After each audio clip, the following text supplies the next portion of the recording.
دو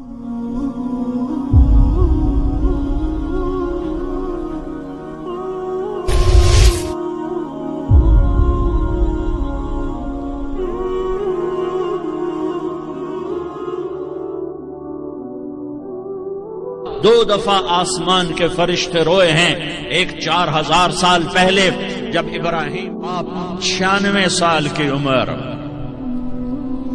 اور 6 سال کا بچہ، اور حکم دیا جا رہا ہے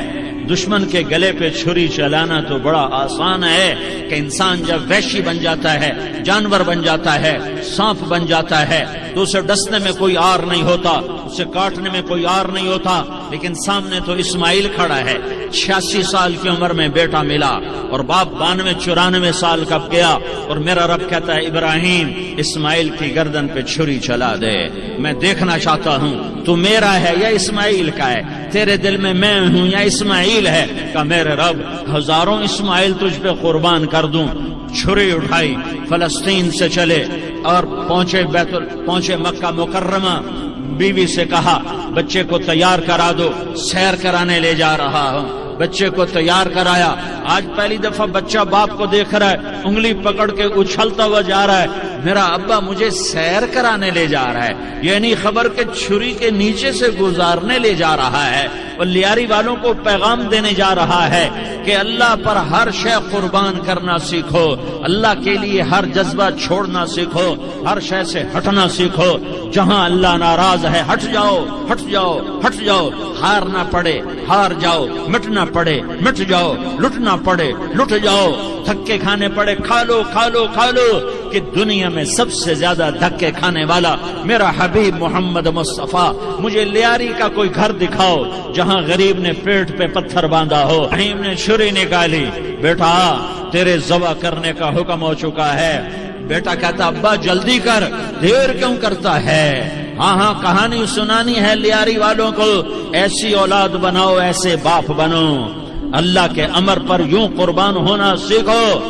اور اب معصوم بچے کو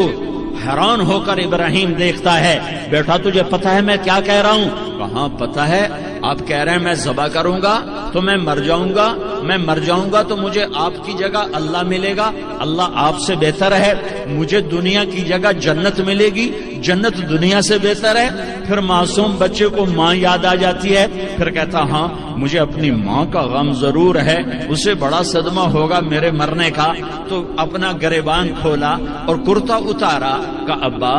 میں جب مر جاؤں تو یہ کرتا سنبھال لو، یہ میری ماں کو دے دینا، یہ میری نشانی اس کے پاس رہے گی، جب کبھی میں یاد آؤں گا میرا کرتا دیکھ لیا کرے گی، اور تو اپنے کرتے میں مجھے کفن دے کر ادھر ہی دبا دینا، مجھے ادھر مکے نہ لے جانا کہ میری میت کو دیکھ کر میری ماں کو بڑا دکھ ہوگا، مجھے ادھر دبا دینا۔ ابا میرے ہاتھ باندھ دے، میرے پاؤں باندھ دے، اور لیاری والوں کو پیغام دے دو کہ اللہ پہ یوں قربان ہوا جاتا ہے۔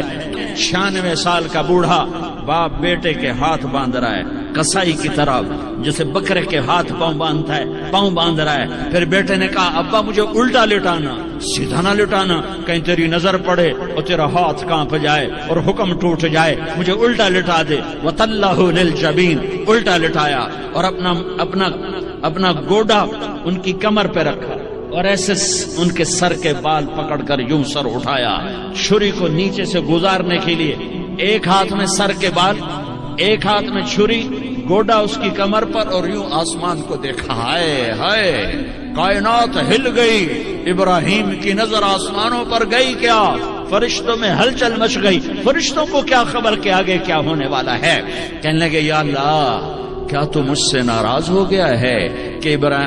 اسماعیل کی محبت نے میرے دل میں جگہ پکڑ لی ہے، یہ لے تیرے نام پہ قربان کرتا ہوں۔ ناراض نہ ہونا، تجھ پر ہر شے فدا ہے، ہر شے قربان ہے، یہی لا الہ الا اللہ کا مطلب ہے۔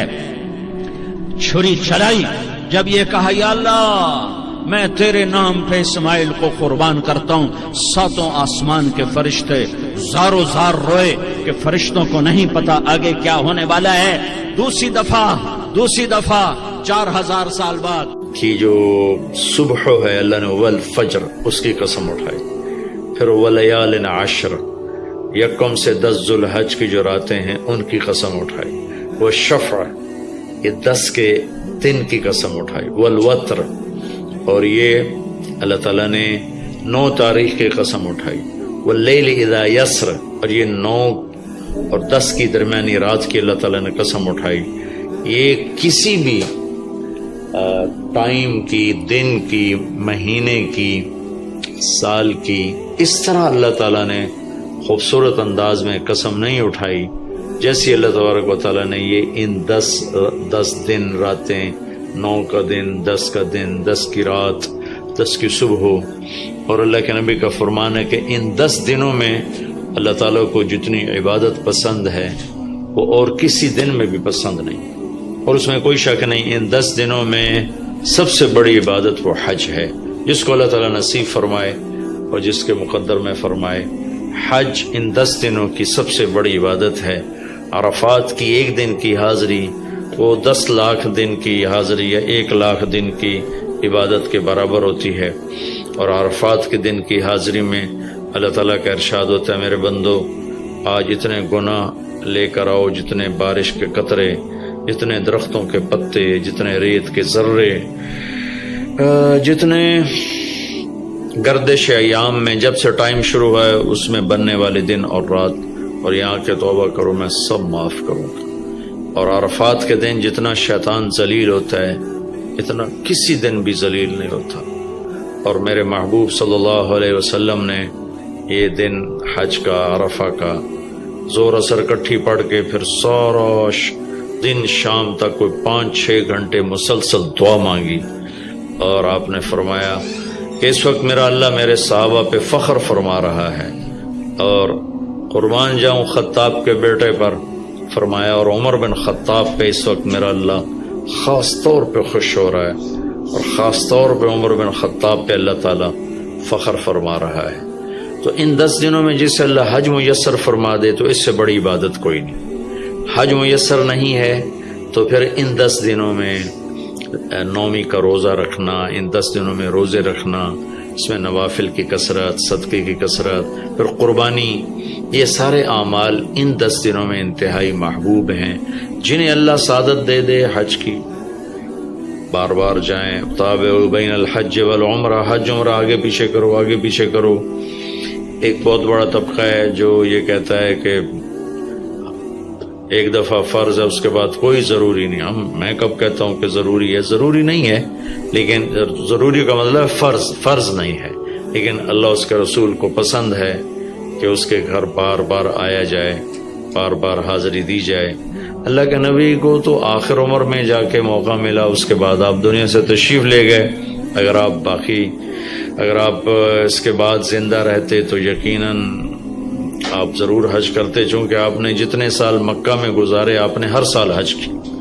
نبوت کے اعلان سے پہلے بھی اور نبوت کے اعلان کے بعد بھی آپ نے مسلسل حج کی، اور 4 عمرے آپ نے فرمائے زندگی میں پر 4 عمر۔ ایک عمرہ مدینہ سے خاص طور پر تشریف لائے جس کو ہم صلح حدیبیہ کہتے ہیں، وہ ہو نہیں سکا، لیکن آپ نے وہیں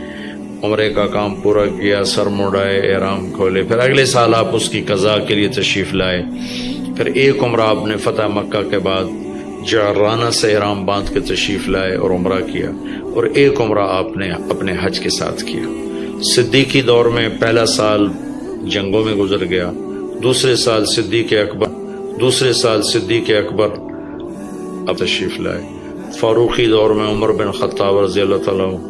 10 سال حکومت کی، 10 سال حج کیا، ہر سال حج پہ تشریف لائے۔ عثمان رضی اللہ تعالیٰ عنہ نے اپنی خلافت کے دور میں جب تک امن رہا ہر سال حج کرتے رہے، جب فساد شروع ہوا تو آپ رکے، اسی میں شہید ہو گئے۔ علی رضی اللہ تعالیٰ عنہ کو موقع نہیں ملا، جنگوں میں زندگی گزر گئی، اور اسی میں آپ اللہ پاک کی بارگاہ میں پہنچ گئے۔ تو لیکن باقی 3 ساتھیوں کی خلافت کے دور میں آپ نے بکثرت حج اور عمرے کیے۔ تو دین کے کسی عمل کو یوں کہہ کر ہلکا نہیں بنانا چاہیے کہ اس کی کیا ضرورت ہے، اتنا پیسہ خرچ کرتے ہیں، اس کی کیا ضرورت ہے، کسی غریب کو دے دیا جائے۔ یہ اس طرح تقابل نہیں کرنا چاہیے کہ اللہ کے گھر کی حاضری کو اتنا ہلکا نہیں سمجھنا چاہیے۔ میرا اللہ بلائے تو بار بار جانا چاہیے، اور جس کو اللہ توفیق دے عمرے پہ جائے، حج پہ جائے. ہاں غریبوں پر بھی خرچ کرے، اپنے رشتہ داروں پر خرچ کرے، ضرورت مندوں پر خرچ کرے، لیکن اللہ کے فضل سے امید ہے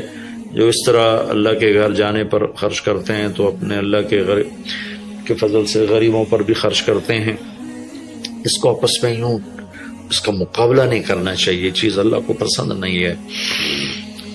شہنشاہ کے، دنیا کے سب سے بڑے بادشاہ کے دربار میں حاضری کو ہم اتنا ہلکا نہ سمجھیں، بہت بڑی سعادت ہے. حضرت امام حسن کی سنا دیتا ہوں. امام حسن رضی اللہ تعالی عنہ نے 20 حج پیدل کیے، مدینہ سے پیدل تشریف لاتے تھے اور حج فرماتے تھے. 20 حج، یہ تو اہل بیت کے جگر گوشہ رسول